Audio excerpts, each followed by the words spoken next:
कदीम जमाने में सिंध के इलाके में एक छोटा सा कस्बा था जिसका नाम मेहराबद था। इस कस्बे की खास बात यह थी कि यहां हर साल बसंत का मेला लगता था और दूर दूर से लोग आते थे। इस कस्बे में एक नौजवान रहता था जिसका नाम रेहान था। रेहान शायरी लिखता था और उसकी शायरी इतनी खूबसूरत होती थी कि लोग सुनकर खुश हो जाते थे। रेहान के अब्बा एक दुकानदार थे और वो चाहते थे कि रेहान भी उनके साथ दुकान संभाले, मगर रेहान का दिल शायरी में लगता था।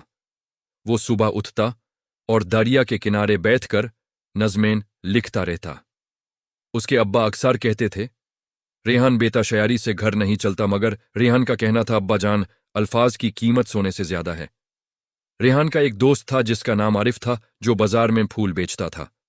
आरिफ और रेहान बचपन के दोस्त थे और दोनों हमेशा साथ रहते।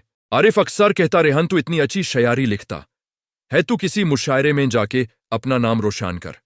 रेहान कहता, आरिफ मेरा वक्त आएगा, जरूर आएगा। एक दिन कस्बे में ऐलान हुआ कि अगले महीने हैदराबाद में एक बड़ा मुशायरा होगा और तमाम मुल्क के शायर वहां आएंगे।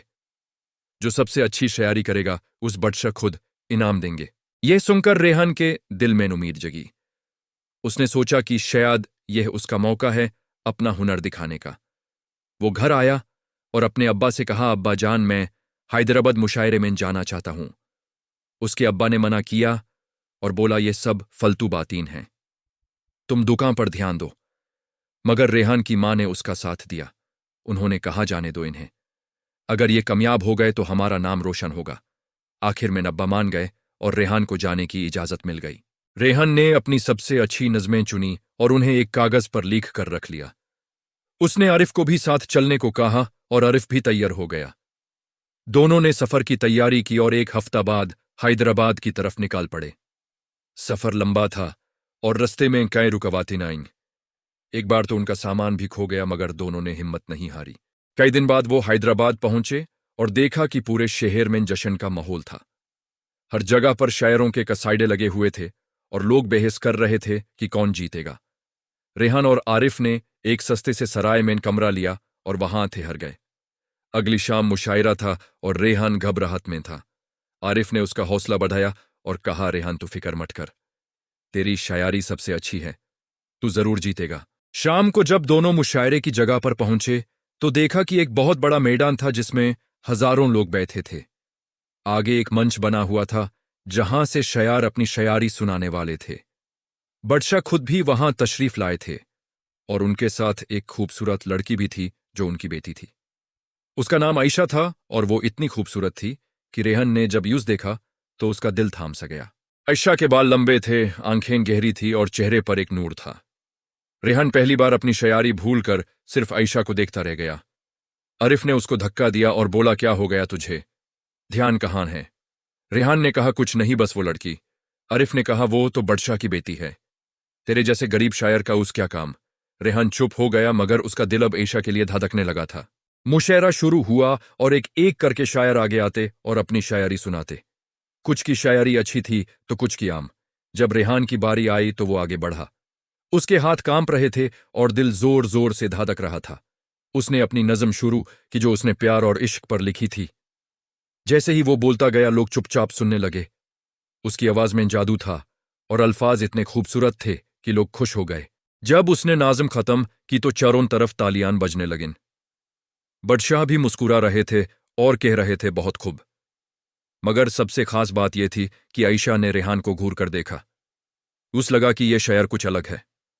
उसने अपनी दासी से कहा, इस शायर का नाम पता करो।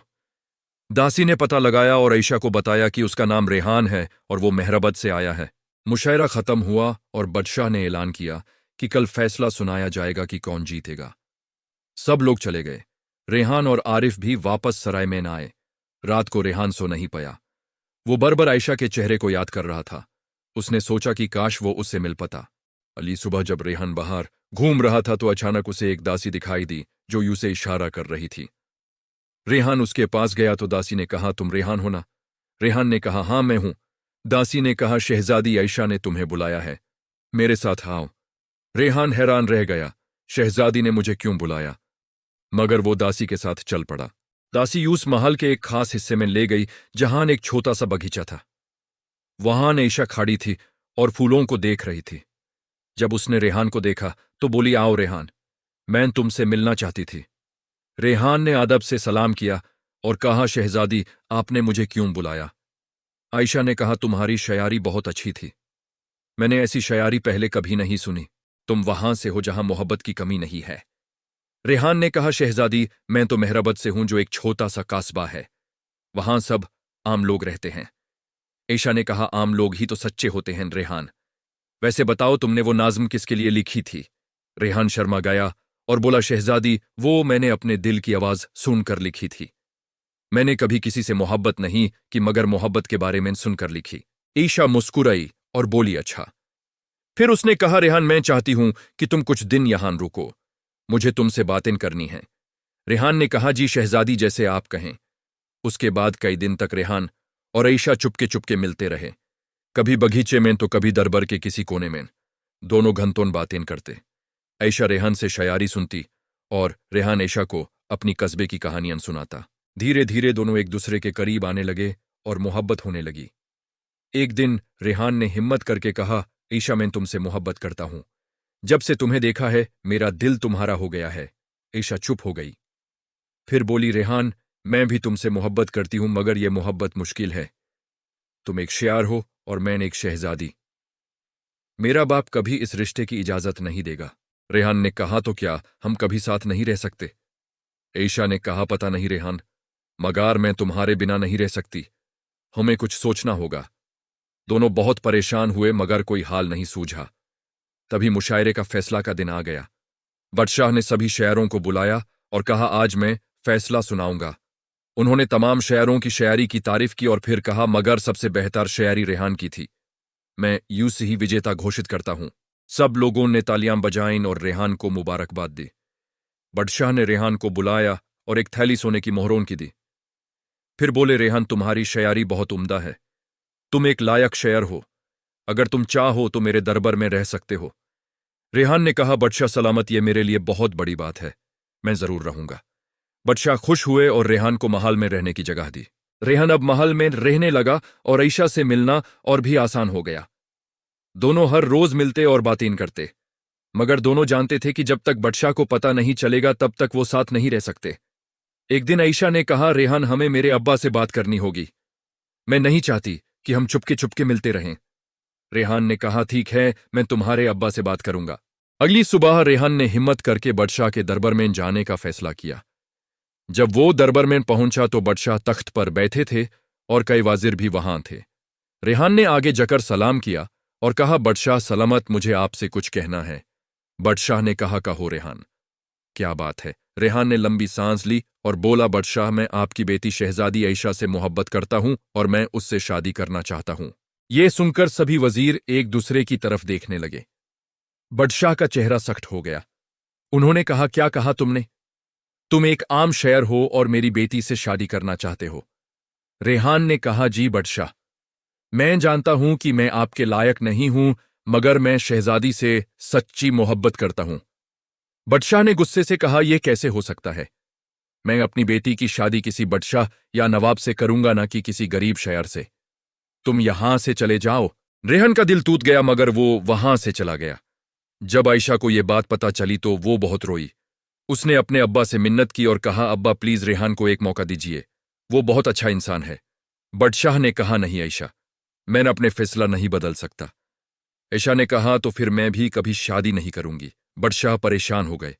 उन्होंने सोचा कि अगर ईशा जिद पर आ गई तो मुश्किल होगी।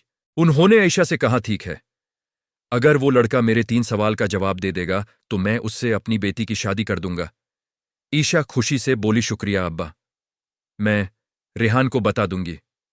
ईशा ने चुपके से रेहान को बुलाया और उसे सब बताया। रेहान ने कहा, 3 सवाल? कैसी सवाल होंगी? आयशा ने कहा, पता नहीं रेहान, मगर मुश्किल जरूर होंगी, तुम तैयार रहो। अली सुबह बादशाह ने दरबार लगाया और रेहान को बुलाया। उन्होंने कहा, रेहान, अगर तुम मेरी बेटी से शादी करना चाहते हो तो तुम्हें मेरे 3 सवाल का जवाब देना होगा। पहला सवाल यह है कि दुनिया में सबसे कीमती चीज क्या है? रेहान ने कुछ देर सोचा और कहा, बादशाह, दुनिया में सबसे कीमती चीज वक्त है। जो वक्त निकल जाता है वो कभी वापस नहीं आता। बादशाह मुस्कुराए और बोले, सही जवाब। दूसरा सवाल यह है कि इंसान के लिए सबसे बड़ा दुश्मन कौन है? रेहान ने फौरन जवाब दिया, खुद इंसान का नफ्स उसका सबसे बड़ा दुश्मन है। अगर इंसान अपने नफ्स को काबू में ना रखे तो वो बर्बाद हो जाता है। बादशाह बहुत खुश हुए और बोले, बहुत खूब रेहान। अब तीसरा और आखिरी सवाल, सच्ची मोहब्बत क्या होती है? रेहान ने आयशा की तरफ देखा और कहा, बादशाह, सच्ची मोहब्बत वो होती है जिसमें दो लोग एक दूसरे के लिए अपनी खुशियां कुर्बान कर दें, जहां भरोसा हो, इज्जत हो और साथ निभाने का वादा हो। सच्ची मोहब्बत सिर्फ चेहरे की खूबसूरती नहीं बल्कि रूह की खूबसूरती से होती है। बादशाह की आंखों में आंसू आ गए। उन्होंने कहा, रेहान, तुमने तीनों सवाल का सही जवाब दिया। तुम सच में लायक हो।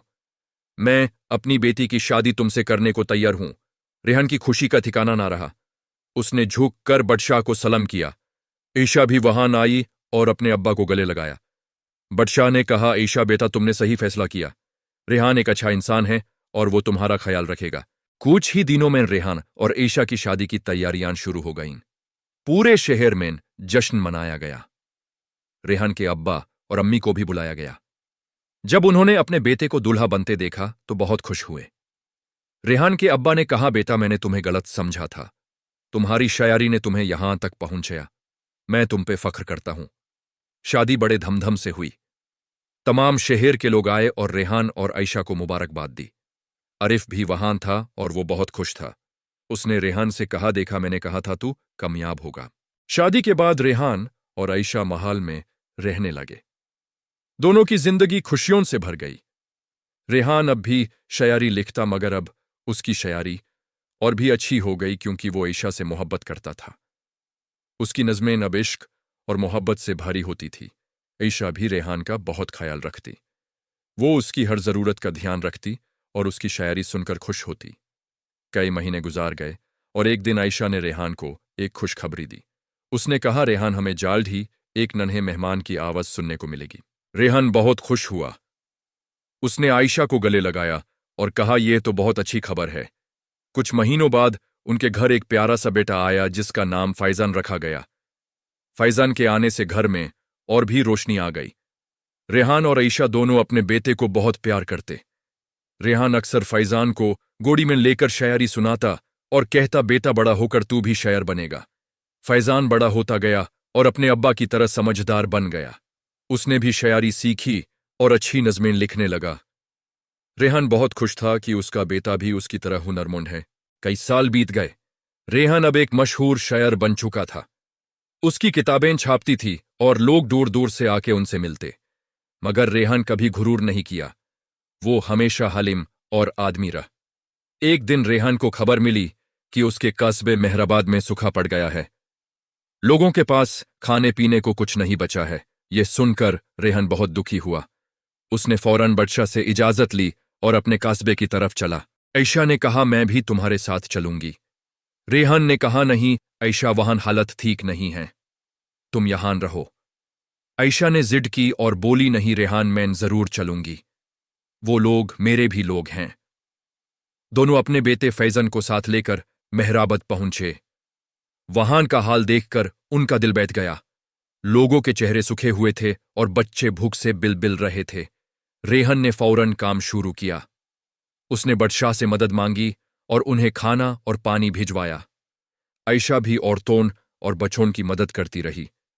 फैजन भी अपने माँ बाप का हाथ बताता रहा। कई हफ्तों की मेहनत के बाद हालात बेहतर होने लगे। लोगों को खाना मिला और पानी की व्यवस्था भी हो गई। सबने रेहान और आयशा का बहुत शुक्रिया अदा किया। रेहान के पुराने दोस्त आरिफ ने कहा, रेहान, तू बादशाह का दामाद बन गया मगर अपने लोगों को नहीं भूला। यह तेरी सबसे बड़ी कामयाबी है। रेहान ने कहा, आरिफ, यह लोग मेरे अपने हैं, मैं इन्हें कैसे भूल सकता हूं। जब हालात ठीक हो गए तो रेहान और उसका परिवार वापस हैदराबाद आया। बादशाह बहुत खुश हुए और रेहान की तारीफ की। उन्होंने कहा, रेहान, तुमने बहुत अच्छा काम किया। तुम सच में एक अच्छे इंसान हो। उसके बाद कई साल शांति से गुजरे। रेहान और आयशा के 2 और बच्चे हुए। एक बेटी जिसका नाम जारा था और एक छोटा बेटा जिसका नाम अयान था। सब बच्चे बहुत प्यारे और समझदार थे। रेहान उन्हें हमेशा अच्छी बातें सिखाता और कहता, बच्चों, हमेशा सच्चाई से जीना, झूठ कभी मत बोलना और दूसरों की मदद करना। फैजान अब जवान हो चुका था और उसने भी एक अच्छी लड़की से शादी कर ली। रेहान और ऐशा अब दादा दड़ी बन गए थे और उनके घर पोते पोतियां भी आ गए। दोनों बहुत खुश थे। एक दिन जब रेहान और ऐशा छत पर बैठे थे तो रेहान ने कहा, ऐशा, याद है जब हम पहली बार मुशायरे में मिले थे? ऐशा मुस्कुराई और बोली, हाँ रेहान, कैसे भूल सकती हूं। उस दिन तुमने मेरा दिल जीत लिया था। रेहान ने कहा, और उस दिन से आज तक तुमने हमेशा मेरा साथ दिया। मैं बहुत खुशनसीब हूं कि अल्लाह ने तुम्हें मेरी जिंदगी में भेजा। ऐशा ने उसका हाथ पकड़ा और कहा, और मैं खुशनसीब हूं कि मुझे तुम जैसे शौहर मिला जो मुझे इतना प्यार करता है। दोनों चुपचाप बैठे रहे और सितारों को देखते रहे। उनकी मोहब्बत इतनी गहरी हो गई थी कि अब अल्फाजों की जरूरत नहीं थी, बस एक दूसरे का साथ ही काफी था। कई साल और गुजरे। रेहान अब बुढ़ा हो चुका था। उसके बाल सेफ्ट हो गए थे, मगर उसकी कलम अभी भी चलती थी। वो अभी भी शायरी लिखता और लोग उसकी नज़में सुनते। एक दिन रेहान बीमार पड़ गया। उसकी तबीयत बहुत बिगड़ गई। आयशा बहुत परेशान हुई। उसने अपने सभी बच्चों को बुलाया और हकीमों को भी बुलाया, मगर कोई फायदा नहीं हुआ। रेहान जानता था कि उसका वक्त आ गया है। उसने आयशा को अपने पास बुलाया और कहा, आयशा, मुझे अब जाना है। आयशा रो पड़ी और बोली, नहीं रेहान, ऐसा मत कहो, तुम ठीक हो जाओगे। रेहान ने मुस्कुरा कर कहा, आयशा, जिंदगी और मौत तो अल्लाह के हाथ में है। मैं बहुत खुश हूं कि मैंने अपनी जिंदगी तुम्हारे साथ गुजारी। तुम हमेशा मेरे दिल में रहोगी। हमारे बच्चों का ख्याल रखना और उन्हें बताना कि मैं उनसे बहुत मोहब्बत करता था। ईशा ने आंसू पोंछते हुए कहा, मैं जरूर तुम्हारी बातें उन्हें सुनाऊंगी रेहान। तुम हमेशा मेरे साथ रहोगे। कुछ ही दिनों बाद रेहान ने दुनिया को विदा कर दिया। पूरे शहर ने उसके जनाजे में हिस्सा लिया। बादशाह खुद भी आए और बहुत रोए। उन्होंने कहा, रेहान एक महाशायर और अच्छा इंसान था। उसकी कमी हमेशा महसूस होगी। आयशा का हाल बहुत बुरा था। उसने अपना आधा हिस्सा खो दिया था, मगर उसने अपने आप को संभाला और बच्चों और पोतों का ख्याल रखती रही। वो रोज रेहान की कब्र पर जाती और फूल चढ़ाती। वो अक्सर कहती, रेहान, मैं तुमसे बहुत मोहब्बत करती हूं। तुम मेरे दिल में हमेशा जिंदा रहोगे। कई साल गुजर गए। आयशा भी अब बहुत बूढ़ी हो चुकी थी।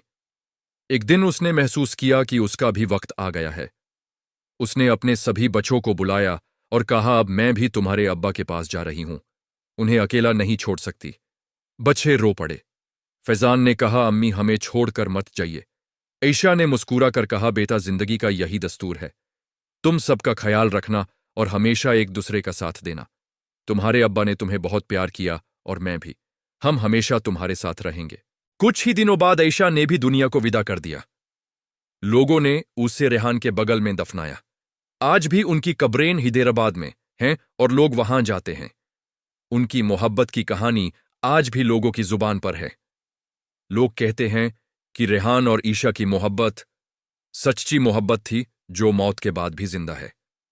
उनके बच्चे और पोते पोतियान आज भी हैदराबाद में रहते हैं और वो सब अपने दादा दादी की तरह नेक हैं। वो लोगों की मदद करते हैं और शायरी से मोहब्बत करते हैं। फैजान भी एक मशहूर शायर बन गया और उसकी किताबें भी छापती हैं। वो अक्सर अपने बच्चों को अपने दादा दादी की कहानी सुनाता और कहता, देखो बच्चों, तुम्हारे दादा और दादी ने कितनी मुश्किलों का सामना किया, मगर उन्होंने कभी एक दूसरे का साथ नहीं छोड़ा। उनकी मोहब्बत सच्ची थी और इसलिए वो आज भी लोगों के दिलों में जिंदा है। तुम भी जब बड़े होगे तो हमेशा याद रखना कि सच्ची मोहब्बत में भरोसा और इज्जत बहुत जरूरी है। ये कहानी हमें सिखाती है कि सच्ची मोहब्बत कभी खत्म नहीं होती। वो जिंदगी से परे भी चलती रहती है। मोहब्बत में ना कोई बड़ा है ना छोटा, बस दिल साफ होना चाहिए और जज्बा सच्चा होना चाहिए। रेहान और आयशा ने अपनी जिंदगी से यही सबक दिया और उनकी कहानी आज भी लोगों को प्रेरणा देती है कि प्यार सबसे बड़ी ताकत है।